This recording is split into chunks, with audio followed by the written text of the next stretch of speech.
Sorry po, hindi ako nakatakbo kanina kahit nag-promise ako. So, walang takbuhan. Walang takbuhan na naganap. Teka muna, may announcement po tayo. Makinig. Makinig po kasi napakahalaga yung first announcement. Ang next run po natin ay mangyayari sa Naga City.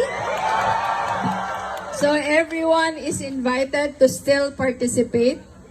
Sa August 16 po ito. August 16, mag-abang na lang po ng details sa Angat Buhay Facebook page. So August 18, Naga City. Ang Visayas naman po will be October 18 in Iloilo.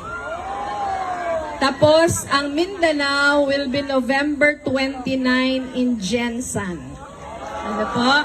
So, uulitin ko, yung Luzon run natin, August 16 in Naga. Visayas run will be October 18 in Iloilo. And Mindanao run will be in Jensan on November 29.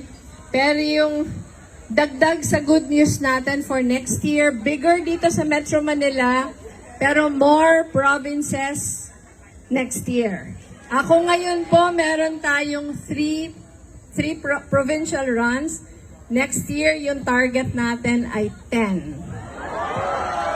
So, masaya. Congratulations po ulit sa winners.